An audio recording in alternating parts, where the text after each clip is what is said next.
أعوذ بالله من الشيطان الرجيم بسم الله الرحمن الرحيم وبه نستعين وعونك يا معين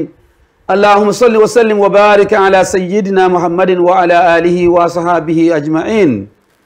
سنقرئك فلا تنسى وعلمناه من لدنا علما ọpẹ́ ni fọ́lọ́run ọba alékè ọlá ọba lágbára jùlọ ọba tó dá wa sáyé àkí gbogbo ẹ̀yin olólùfẹ́ wa ní gbogbo àyè tẹ́ ti láǹfààní láti máa bá èmi ọmọ yín pàdé Alhaji Abdulkadir Yusuf ọba ọwọ́ àdúrà lórí ètò yìí tẹ́ ti mọ̀ bí amowó ní ètò yìí ètò wa ètò iléeṣẹ́ Orísun tẹlifíṣọ̀n Al-Hikmat ètò akọ́nilọ́gbọ́n akọ́nilóye ètò tá a fi ń gbé ìsìláàmù lárugẹ tá a fi ń pe àwọn àfáà wa lóríṣiríṣi láti máa fi dá wa lẹ́kọ̀ọ́ láti sọ fún wa pàtàkì tá a wáyé wá ṣe kí Ọlọ́run dákun kó mọ́sà fàlùbáríkà sétò náà gbogbo ẹ̀rọ olùfẹ́ wa tí ẹ̀ ń wò wá ní gbogbo àyè tẹ́ ti láǹfààní àti máa wo ètò yìí gbogbo yín ni mo kí ní kíkí ọlá táwọn kiri alálìjẹ́ náà pé ìkí Ọlọ́run àtòrí àjẹjẹ tán Ọlọ́run kọ́ mọ bẹ́ẹ̀ ni kọ̀ọ̀kan wa gbé ẹ ti mọ̀ gẹ́gẹ́ bí ṣe wa lórí ètò yìí wípé àwọn àfáà ńláńlá la máa ń gbé wá láti fọ̀rọ̀ jomitoro ọ̀rọ̀ láti kọ́ wa lẹ́kọ̀ọ́ nípa Islam ìdí nìyẹn tó jẹ́ pé àfáà tí a gbé wálé ní international àfáà ni wọ́n láìpẹ́ yìí a gbé wọn wá ṣùgbọ́n gbàtà a gbé wọn wá yẹn wọ́n sáré wálé ni wọ́n sáré wá Nàìjíríà ni torí pé ibi tí wọ́n ti ń kẹ́kọ̀ọ́ ibi tó jìnà díẹ̀ ni wọ́n wá sáré wá sí Nàìjíríà ṣùgbọ́n nísìnyí dídé tí wọ́n dé yìí wọ́n ti wá dé finally àfáà wọn ni mò ń sọ ọ̀nà ni àfáà wa àgbà Al-Sheikh Al-Mudir Fadilatu Zainul Abidin Usama Mudiru Markaz Al-Ali tó wà ní Jankara. Salamu alaikum wa rahmatullahi wa barakatuh. Wa alaikum salam wa rahmatullahi wa barakatuh. Ó yẹ ká ti máa fi kún ká máa fún orúkọ ní sí pé Al-Maghribi. Torí mẹ́rin bá dé láti Aziad, wọ́n ni Al-Azhari. Adúpẹ́ ẹ káàbọ̀, ẹ kú rìn. Báwo ni gbogbo ọ̀nà? Alhamdulillahi rabbil alamin. Adúpẹ́ lọ́dọ̀ Ọlọ́run. Ọlọ́run Musa bá wa dúró tì yín. Ọlá Ànábì lọ́dọ̀ Ọlọ́run la ilaha illallah. Lẹ́ni, afáwa ń ta fẹ́ sọ̀rọ̀ lórí fadlul ilmi. Ọlá tí ń bẹ fún mímọ̀ tó mọ̀ pé ẹ ti dàáfà already ẹ ti nílé kéwú àwọn ọmọ tí ń ṣe sàádà lábẹ́ yín tí wọ́n ti ń jáde tí wọ́n ti ń gbàwé ẹ̀rí táyé náà tẹ́ ti ń jòkó tẹ́ ti ń pàṣẹ ọmọ kan ṣùgbọ́n gbàtẹ́kọ̀ọ́ tó àyè ẹ̀kọ́ tún yọ pé kẹ́ tó tẹ̀síwájú lọ sí ilẹ̀ aláwọ̀ funfun láti lọ kẹ́kọ̀ọ́ nílùú Morocco lọ́hùn ẹ tún lọ ẹ tí ẹ wò pé mo nílé kéwú lé ẹ tún sọ̀rọ̀ àyíndọ́mọ kéwú bàbá mo fẹ́ pé ó dà pé nǹkan bẹ nínú ọ̀rọ̀ mímọ̀ tẹ́ fi mójútó tó bá wọn kí ni ọlá tí ń bẹ fún mímọ̀. A'udhu billahi minash shaitanir rajim. Bismillahir rahmanir rahim. Alhamdulillahi rabbil alamin. Wassalatu wassalamu ala sayyidina Muhammadin alqa'il fi hadithihi sharif. Talabul ilmi faridatun ala kulli muslimin sallallahu alayhi wa sallam. Adúpẹ́ ní ọ̀dọ̀ Ọlọ́run. Alhamdulillah. Àti tọrọ kí àti ìgẹ̀ fún aṣíwájú wa Ànábì wa Muhammad sallallahu alaihi wasallam. Wọ́n alfáwà tí wọ́n ti lọ ọlọ́nkọmọ́sà bá kẹ́ wọn wọ́n alfáwà tí wọ́n bẹ láyé ọlọ́mọ́sà jẹ́ kí a rí wọn pẹ́ akíra wa ní kíkí ọlá àti kíkí ọlá ìkí Ọlọ́run àánú Ọlọ́run tí ò ní tán kó máa bá ẹnìkọ̀ọ̀kan wa gbé bàbá ní ọlá tí ń bẹ fún mímọ̀ ọ̀pọ̀ bí ẹ̀ bá fẹ́ máa ka ọ̀dà ìgbà tí a bá fẹ́ máa ka Asma'ullahil Husna ọlá mímọ̀ pọ̀ nínú Al-Qur'an ní shahida Allahu أنه لا إله إلا هو والملائكة وأولو العلم قائما بالقسط bàbá tún wọnú súra mi Olúwa ní يرفع الله الذين آمنوا منكم وأولو العلم درجات bàbá tún wọnú súra mi إنما يخشى الله من عباده العلماء ayà pọ̀ bẹ́ẹ̀ tọ́lọ́run fi àyíyádà mímọ̀ tó fi gbé ọlá àti ògo àti títóbi àti ẹ̀yìn tó fi gbé fún mímọ̀ bákan náà bàbá wọnú àdísì Ànábì Muhammad sallallahu alaihi wasallam àdísì tó sọ̀rọ̀ nípa mímọ̀ ọ̀pọ̀ nínú ẹ̀ náà láàrí tánàbí sọ pé ní utlubul ilma walau bis-sin oríṣiríṣi ọ̀rọ̀ náà ló wá láti ọ̀dọ̀ Ànábì wa Muhammad nípa ọlá tí ń bẹ fún mímọ̀ bàbá wa wo ayé a rí pé ìmọ̀ náà ló ṣe lu ayé ìmọ̀ tá wá ń sọ yìí oríṣiríṣi ni ìmọ̀ Al-Qur'ani ìmọ̀ ẹ̀sìn ọ̀nà ni ọ̀gá ní Nàìjíríà tàwà bímbò mí náà ìmọ̀ mí náà tún bẹ tó jẹ́ ìmọ̀ ìwé torí bí yàn bá di gọ́ọ̀nà àbí bá di pẹ́sidẹ́ntì ìwé ní ọkà díbẹ̀ ìmọ̀ náà ni ìmọ̀ ẹlẹ́ẹ̀kẹta òun náà ni ìmọ̀ iṣẹ́ ọwọ́ gbogbo àwọn ìmọ̀ yìí òun náà lọ́lọ́run pa wá láṣẹ rẹ̀ òun náà l'Ànábì pa wá láṣẹ rẹ̀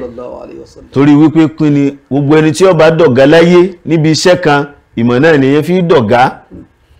gbogbo ẹni tí ó bá dá sáájú láàyè kan ìmọ̀ náà là fi dọ̀gá ìmọ̀ yìí wá ní láti jọ́ tán bá ti bí wa náà ni ṣẹ̀ríà àti ní a máa kọ́ mímọ̀ títí tí dijọ́ tà tún fi ní sí láyé náà mọ́ èyí wá dàgbà jùmọ̀ lọ wọ́n ní gbogbo nǹkan lọ gbogbo wa la ga láyé àmọ́ ìmọ̀ ga jù wá lọ ìmọ̀ yìí ìmú ní súnmọ́ lọ́hun ní máa tẹ̀sìn ìmọ̀ yìí ìmú ní mọ́ lọ́hun torí pé níbi yàn bá mọ́ lọ́hun náà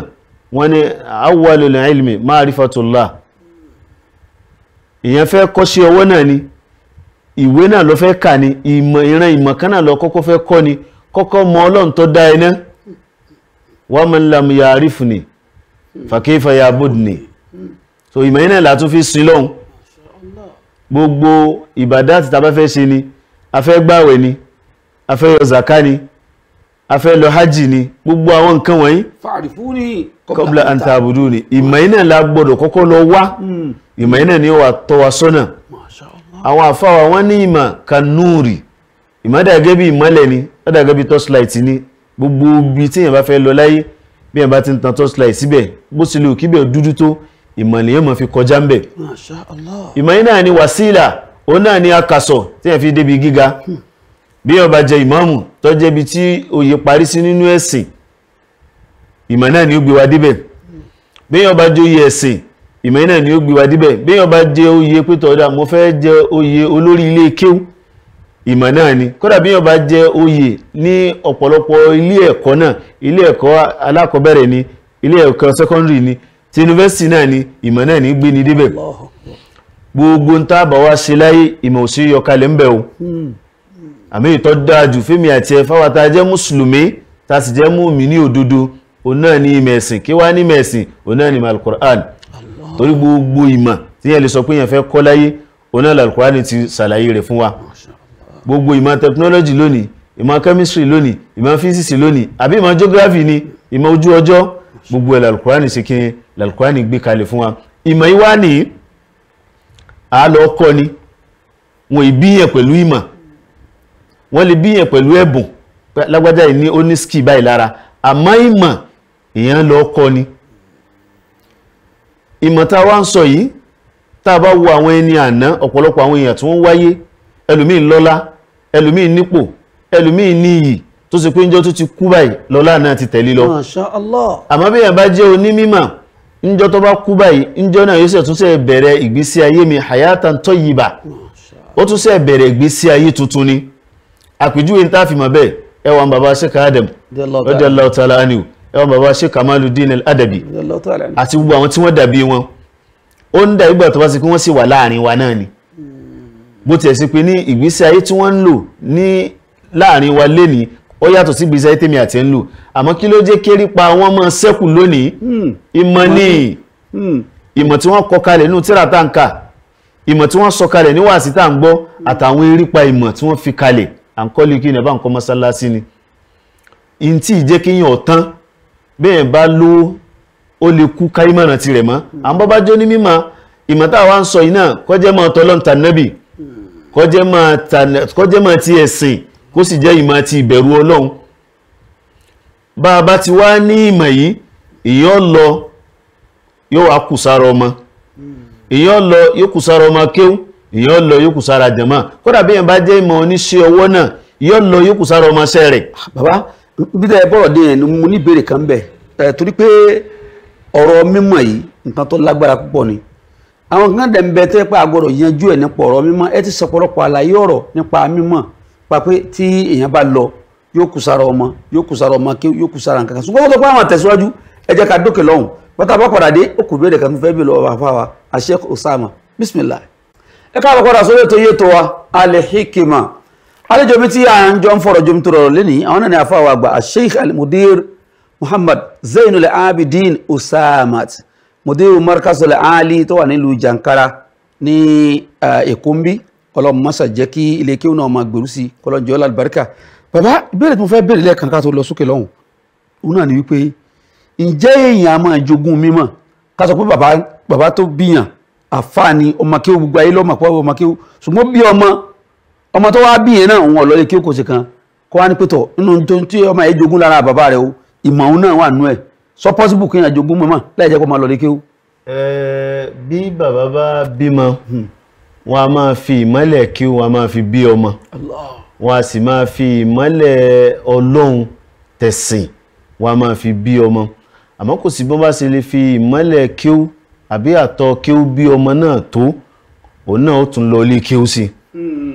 ẹ wo bàbá Sheikh Adam gbogbo àwọn tí wọ́n bí àtàwọn tí wọ́n dàbí wọn lójú ọ̀nà àfà á rí pé gbogbo wọn tí wọ́n bí wọn pẹ̀lú ìmọ́lẹ̀ ni àmọ́ sí náà wọ́n tún lọ ilé kéwù wọ́n tún lọ ilé kéwù gẹ́gẹ́ bó ṣe jẹ́ sí wípé ní wọn ìbíyàn pẹ̀lú ìmọ̀ Ọlọ́run a máa fi míì ṣe kàrámà tí wọ́n bí tí ó mú ẹ̀bùn wáyé àmọ́ ìtọ́ dáa jù òun náà ni pé tọ̀ kọ́mọ tó tẹ̀síwájú ní ẹ̀kọ́ náà ni torí wípé Al-Qur'ani kan náà ni ń lọ wà ní gbogbo ayé bá ti ń tún Nàìjíríà náà ń tún bù mí àmọ́ èdè Lárúbáwá àbí ìran Lárúbáwá tí Al-Qur'ani gbọ́dọ̀ wọn wá àwọn ìmọ̀ kan tún wà lọ́dọ̀ tí wọ́n tó sí ìmọ̀ iná dọ́dọ̀ wà náà ń bí àmọ́ tí wọ́n fẹ́ try láti ṣàlàyé ń bẹ̀ ni pé ọ̀hún àti bí ó yàtọ̀ nípa ọ̀rọ̀ mímọ̀ ẹlòmíì gbogbo ń tọ́mọ̀ pátá ibẹ̀ náà ló ti mọ̀ tálùbáríkà sì wọ́ ẹlòmíì òun sì lọ sọ́hùn owó bọ́hùn ti rí ọwọ́ Sheikh Adam náà sọ́nù ọ̀rọ̀ wọn ní mo jáde níta mo lọ owó bọ́hùn ti rí ọdún tí mo lọ náà ni mo padà ìtumọ̀ rẹ̀ náà ni wípé nítò àti kéwú bí àti tọ́ ìkankan náà ni so bọ́n bá bíyàn pẹ̀lú tó bá fi ìmọ́lẹ̀ kéwú bíyàn ọ̀dà kíyàn náà tẹ̀síwájú náà ẹni Ọlọ́run bá wá fún láǹfààní tó lè lọ okú oríire ẹni tọ́lọ́run sì fi tiẹ̀ síbí náà kótó owó ní jáde gbóntọ́ dàbí náà ló ti dá ọ̀la ni lọ́dọ̀ Ọlọ́run àmì ìtọ́ dájú náà ni pé kíyàn wá mímọ̀ gẹ́gẹ́ bí àṣẹ tá nẹ́bì pa wá ẹwà mímọ̀ bẹ́ẹ̀ bọ̀ wá náà ẹwà sọ́dọ̀ àwọn tẹ́ mọ̀ pé ní ti ìmọ̀ wọn pẹ̀lú ìbẹ̀rù Ọlọ́run ni ìmọ̀ wọn ìmọ̀ ó ní ìkìláàsì ó ní mímọ́ nínú ìmọ̀ wọn ìmọ̀ tí wọn ò takò tànẹ́bì ìmọ̀ tí wọn kò takò tàwọn sọ̀hábà ìmọ̀ tí wọn kò sì takò tí gbogbo àwọn ẹni Ọlọ́run tí wọ́n ti lọ torí ìmọ̀ méjì ni ìmọ̀ tọ́lọ́run tànẹ́bì àti ìmọ̀ ṣàítánì gbogbo ẹni tí ó bá wá mímọ̀ kó wá nítorí tọ́lọ́run kó sì wá lọ sọ́dọ̀ àwọn tó ṣe pé ní ìmọ̀ tọ́lọ́run tànẹ́bì ní ń bẹ lọ́dọ̀ wọn tábà tún wá wo ayé náà lónìí á rí pé ìmọ̀ ti pọ̀ jù bó sì wá pọ̀ tó àwọn tí ó wà jíṣẹ́ Ọlọ́run tí wọ́n fi mọ̀ jíṣẹ́ Ọlọ́run wọn kéré torí pé gbogbo ìlú kan náà ló ní bá ti jíṣẹ́ Ọlọ́run pẹ̀lú ìmọ̀ ń bẹ gbogbo ìlú kan náà ló ní bá ti máa pàṣẹ mẹ́sẹ́jì látara mímọ̀ ìmọ̀ lè pọ̀ lóòótọ́ àmọ́ bí ọba sí ikima àwọn ọ̀nà tá fi máa gbé ìmọ̀ kalẹ̀ yóò tún máa dayé rú wọ́n la fi rí àwọn al-mutashaddidun àwọn tó sì pé kankan ni wọ́n mú gbogbo nǹkan ìmọ̀ ń bẹ lọ́dọ̀ wọn lóòótọ́ àmọ́ kò àgbékalẹ̀ àti ìsàlàyé fáráyé bó ṣe wá nú ìmọ̀ ìwé lọ́wọ́ nú ìmọ̀ ṣe ọwọ́ lọ́wọ́ nú ìmọ̀ kéwú àmọ́ ń tọ́lọ̀ nítorí ẹ̀ dáwọ́ wáyé òun náà ní ẹ̀sìn àti ìmọ̀ nípa Ọlọ́run bàbá ti mọ ìmọ̀ nípa tọ́lọ́run ayé ọ̀dà fún wa ọ̀run náà sì dùn fún wa. Masha Allah. Aya kan bẹ́ẹ̀ ní al-Qur'an tọ́lọ̀ sọ wípé ní Rabbana atina fi dunya hasana wa fil akhirati hasana. Ibn Abbas ìgbà tí ó tú àyà yìí ó ní lọ́dọ̀ tó ń wo dáadáa tí ànábì tọ́lọ̀ ní á béèrè nípa àtayé Rabbana atina fi dunya hasana bẹ̀ ó ní ìmọ̀ ni tàbá ti nímọ̀ yẹn o gbogbo tí jẹ́ dáadáa ayé ó ní wallahi ńlá ti ní wa fil akhirati hasana ńgbà bá ti ráyé sí òun náà ni ó gbé àwọ ọgbà àlìjẹ́nà pé hasana tọ̀hún yẹn àlìjẹ́nà ni bàbá wa wo àfáàgbà Abu Hamid al-Ghazali wọ́n sì tírà kan Ihya ul-Ulum chapter alákọ̀ọ́kọ́ albabul awwal fi hazal kitab chapter alákọ̀ọ́kọ́ nínú tírà yìí ọ̀rọ̀ mọ̀ ni wọ́n sọ ń bẹ̀ àtọ́lá tí ń bẹ ń bẹ nípa ọlá àti ìyàtògo tí ń bẹ fún mímọ̀ Imam Shafi radiyallahu ta'ala anhu ó ní man arada dunya ayé lọ fẹ́ níní fàléhì bẹ̀lẹ̀ ilm ìmọ̀ ni ọwá wa man arada al-akhirata ọ̀run náà ló ń lé ní tó fayé lẹ̀ ìmọ̀ náà ni ọlọ́wà bọ́bá sí pé àtàyé àtọ̀run náà lọ fẹ́ ní mímọ̀ iná ni ọ padà sí wọ́n mọ̀ yá mi gbìyànjú kó ní àìwá dàgbà ju mímọ̀ lọ tọ́lẹ́lú mi sọ pé a ti dàgbà àríkéǹgbà kékeré àmọ́ gbàtà tún dàgbà náà ń sá fún wa ni rárá àìdàgbà ju mímọ̀ lọ. àfáwà ìbéèrè kan tó kù ni mo fẹ́ béèrè lọ́wọ́ yín nípa ọ̀rọ̀ mímọ̀ agbọ́pẹ́ yìí náà ti lọ lé kéwú ti lọ kẹ́kọ̀ọ́ torí pẹ̀lú ògbóràn ṣàlẹ̀ ẹ̀sìn tó máa padà wá síbí lẹ́ẹ̀kan sí gbogbo ìrìn àjò yín bẹ́ẹ̀ ṣe lọ yẹn àti àwọn experience yín nílùú Morocco a fẹ́ fi sódìdí program kan so that a fẹ́ ṣe compare and contrast pẹ̀lú ìlú tá a wà yìí àti ọ̀rọ̀ mímọ̀ nílùú yìí àti bí wọ́n ṣe ń ṣe ọ̀rọ̀ ọmọ lọ́hùn àti tọ́jú àwọn àfáà lọ́hùn àti tọ́jú àwọn àfáà níbí a fẹ́ wò síra wọn tí ẹ bá padà wá ṣùgbọ́n kó tó di pé a kú olórí ètò tèmi mo fẹ́ kẹ́ ẹ bá mi ṣe àlàyé kan fáwọn èèyàn òun náà ni pé ẹ̀yin náà ti wá lọ kọ́ mímọ̀ nísìn yàtọ̀ sí ìtẹ́tìmọ̀ tẹ́lẹ̀ ẹ tún ti fi ìmọ̀ kún mímọ̀ nísìn kíru kílẹ̀ wá fẹ́ fi ìmọ̀ ń ṣe kí láǹfààní táwọn èèyàn fẹ́ jẹ lára yín látara ń tẹ́ lọ lè kọ́ báyìí. tó hadisi annabi Muhammad sallallahu alaihi wasallam anabi ni khairukum man ta'allama al-Qur'an wa 'allama. Masha Allah. Anabi lẹ́ni tó dáa nínú yín léèyàn lọ́dọ̀ Ọlọ́run ní gbogbo ọ̀dọ̀ àwọn màláíkà lọ́dọ̀ gbogbo ntọ́lọ̀ ń dá òun náà lẹ́ni tó kọ́ ìmọ̀ ẹ̀sìn ìmọ̀ al-Qur'an tí ó wá fi ìmọ̀ tí ó pamọ́ tó náà tó fi ń kọ́ àwọn èèyàn tó líle àti lọ òun náà ni pé ká fi ìmọ̀ sọmọ aráyé láǹfààní ká gba ìmọ̀ láyé káwa náà fún ìmọ̀ káàkiri torí gbígbà tá a gbà níbi tá a ti gbà àti tá a gbà ńlé àti tá a gbà ń ta a gbà ń torí káwa náà lè tún transfer rẹ̀ sọ́rọ̀ àwọn ẹlòmíì ni níbàámu ọ̀rọ̀ àdísì ànẹ́bí tá ànẹ́bí ní kó tó ẹ ṣàǹfààní fọmọ aráyé pẹ̀lú ìmọ̀ yín tá a bá tún wá wọ àdísì ànẹ́bí náà ànẹ́bí ní bọ́mìnì náà bá kú náà tán nǹkan mẹ́ta ń bẹ tí ó tún máa ṣẹ́kù fún ìmọ̀ tó bá fi sílẹ̀ táwọn èèyàn ń ṣàǹfààní lára rẹ̀ so eléyìí náà fún èmi náà ní motivation pé gbogbo ń tá a lọ kọ́ yìí náà àwa náà ṣe tán láti máa ṣe láti máa fi kọ́ àwọn èèyàn lẹ́kọ̀ọ́ torí generation mi náà la tún fẹ́ máa tara rẹ̀ build náà àwọn bàbá ṣe káàdà míjọ́ táwọn náà kọ́ wọn kọ́ mọ̀ tara wọn nìkan wọ́n kọ́ mọ̀ ti gbogbo ayé àwọn náà wà kọ́ gbogbo ayé tó má sì láwọn wo la fẹ́ jọ lójú ọ̀nà yìí àwọn tá a fẹ́ jọ náà nù. so èmi náà àwa náà gbé kalẹ̀ nígbà láti fi ṣe ọmọ aráyé láǹfààní láti máa tún fi kọ́ àwọn ọmọ ní kíru. Allahu Akbar. Now wọ́n fẹ́ bẹ́ẹ̀ tẹ́lẹ̀tẹ́lẹ̀ kẹ́ tó lọ mọ́rẹ́hálà ò ní ilé kéwú yín wà tó yẹ pé mustawa àwọn ọmọ ilé kéwú yín bọ́ ní ìsìtẹ́ ti dé yìí kí ni àwọn mustawa tẹ́ tún ti sún àwọn ọmọ yẹn sí pé tọ́wọ́n bá tẹ̀fẹ́ kẹ́kọ̀ọ́ ilé kéwú mi wà tó pé kùránì kan náà ń kọ́ mọ́ tọ́wọ́n bá ti ṣe wòlímọ̀ kùránì tán bẹ́ẹ̀ kọ́ lọ ilé kéwú mi láti lọ ṣe ìdádí ni míì lẹ́yìn ìdádí alọ́bomi láti lọ ṣe farawin àbí tàwùjí lẹ́yìn tàwùjí ń bò míì alọ́bomi láti lọ ṣe kùlíyà ni so mo fẹ́ mọ mọ́rẹ́hálà àti ilé kéwú yín mọ́rẹ́kásọ̀lẹ̀ áálí tí ń bẹ ní jàǹkárá yẹn ń bọ mọ́rẹ́hálà olè ti gbé dé báyìí fáwọn èèyàn tí wọ́n lè láǹfààní àti gbọ́n máa wá síbẹ̀. kí a tó lọ à ń ṣe wàlímọ̀ fáwọn ọmọ àdẹ́ tún kọ́ ọmọ náà ni àwọn mọ̀bádé olóòm àwọn ìmọ̀ bá ti kírun bá ti gbàwẹ̀ àwọn àkídà nǹkan kan bẹ́ẹ̀ ká tó di pa lọ àmúgbàtà dé ta tún wá lè kí bí mímọ̀ tún ṣe rí lọ́hùn káì mímọ̀ ó tún kọjá ojú tí a fi ń wù ńgbà tá ń bẹ lé lọ bá wádìí làwọn ẹni kọ́dá ẹjẹ́ ká gbé kíní kalẹ̀ ní standard báwọn bàbá ṣe kádàmù ti gbé mẹ́nẹ́àjì yẹn kalẹ̀ a ní marhalatu sanawiya a ní marhalatu ìdàdíyà a ní sanawiya a sì ní fọ́kọ̀ sanawiya ìdàdíyà ọdún mẹ́ta náà ni bákan náà sanawiya náà ọdún mẹ́ta fọ́kọ̀ sanawiya yẹn agbé kalẹ̀ wọ́n máa jẹ́ bí ọlọ́dún kan nìyẹn so tẹ̀kùwénù ní ká pè yẹn tó sì pé bí yẹn bá láǹfààní àti bá wa participate mẹ́rin láàrin ọdún kan yẹn bọ́ bá ṣe tán òun náà láǹfààní àti rìnrìn àjò lọ sí mamlakatul maghribiya tí ó sì tún lọ tẹ̀síwájú nínú ẹ̀kọ́ rẹ̀ fún ọdún mẹ́ta. Allahu Akbar, Allahu Akbar, Allahu Akbar. tó ń tẹ́ ń sọ fún wa nísìnyí pé lílọ tẹ́yìn lọ sí ìlú Morocco tẹ́yìn lọ kẹ́kọ̀ọ́ tẹ́ wá dé nísìn àǹfààní yẹn Ọlọ́run ti fún yín náà ní àǹfààní ó ti fún yín ní chance ń bẹ̀dẹ̀ wípé àwọn ọmọ tó wá jáde lè kí yín náà tí ẹ kọ́ wọn lọ́dún méje yẹn tó wá tún sọdún kan ọdún mẹ́fà tó parí ẹ̀ ọdún kan tó kù yẹn tó wá fi ṣe ti fọ́kàn sànàwíyà yẹn tó bá pàṣẹ dáadáa ẹ ti ní connection máa ń lu yẹn débi pé ọmọ yín ti rẹ̀ wà recognize lọ́hùn tó bá mú certificate yín dọ̀hùn wọ́n á gbà wọ́n síbẹ̀. Allah Allahu Akbar inshallah ugbele nínú albarka yín náà nínú albarka nabi sallallahu alaihi wasallam ọlá mímọ̀ náà alhamdulillah mo máa ń sọ fáwọn èèyàn pé ní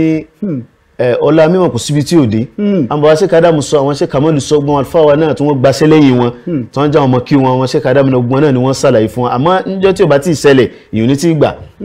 níjọ́ tí mo rìnrìn àjò alákọ̀ọ́kọ́ lọ́nu plane mo ń sunkún ni ìrìn àjò mímọ̀ alukur'ani pétọ̀ alukur'ani àti ìmọ̀ èdè lárúbáwá yìí náà ló gbé mi náà débi tí mo wà yìí làwọn náà wá fẹ̀ sínú plane là ń lọ lórí ọlá mímọ̀ àtọ́bọ̀ ajẹ́bẹ̀ lóòótọ́ gbogbo tí mọ́ wá rí bẹ̀ mínú fi sọmọ aráyé láǹfààní ni so ló fa ìrìn àjò lóhun pé ọ̀dà o èmi nìkan kọ́ máa wá bínà gbogbo ọmọ tí bá ti ń gba wájú mi kọjá páwọn lọ lè kí wá sọ́dọ̀ wa ń bí lálùbáríkọ Ọlọ́run àtànẹ́ Muhammad àti àtìlẹ́yìn àwọn àlùfáà wa àtàwọn tó ń bí wa àtàwọn tó kọ́ wa agbọ́dọ̀ ọ̀run parun sẹ̀sẹ̀ káwọn náà lè nírú àǹfààní bẹ́ẹ̀. Allahu Akbar Allahu Akbar kò sí ní ìbàjẹ́ lágbára Ọlọ́run torí pé anabi Muhammad sallallahu alaihi wasallam nínú ọ̀rọ̀ anabi náà àti gbọ́ lẹ́nu yín náà bákan náà anabi ní khairun nasi man yanfa'un nasa ẹni tó lóore jù ní ẹ̀dá láyé inú èèyàn láyé òun náà lẹni tí ń sàǹfààní fáwọn èèyàn so àǹfààní ńláńlá ni àfàwà Sheikh Zainul Abidin Usama ni wọ́n gbé kalẹ̀ wáyé kọlọ̀ ń dákun kọ́ mọ́sà jẹ́ kí àǹfààní náà kárí gbogbo wa kọlọ̀ ń já àwọn ọmọ náà kọlọ̀ ń jó wọn ní àlùbáríkà àwọn mẹ́rin kọ̀ọ̀kan wa náà wọn ní àlùbáríkà kí wọ́n sì soríire wala annabi lọ́dọ̀ Ọlọ́run la hawla wala quwwata illa billahi al-aliyyil azim Ọlọ́run musa bá wa dúró tì yín Ọlọ́run musa bá wa gbàdúrà yín ẹ dákun yàtọ̀ sí ìmọ̀ al-Qur'an àti àwọn ìmọ̀ fíkíù ṣé nílé kéwú yín ṣé ẹ̀ ń kọ́ nípa tawhid tó dáwọn kan pariwo lónìí wọ́n ní wọ́n yẹ kọ́ tawhid níbì kan wọ́n yẹ kọ́ tawhid níbì kan àwọn kan yẹ kọ́ tawhid ewu àwọn ìmọ̀ wọn ní jẹ́ tawhid ṣe bí ká mọ́ Ọlọ́run lọ́kàn ní jẹ́ àbí yóò jù bẹ́ẹ̀ lọ ni ẹ̀rọ̀kùn sí tàwíìdì náà wà nù tẹ́ nǹkan àmá. bẹ́ẹ̀ ni ìpìlẹ̀ mímọ̀ láyé ẹ̀rùkì mùsọ̀lẹ̀ ẹ̀kan náà mọ̀nà tó ma'rifatullah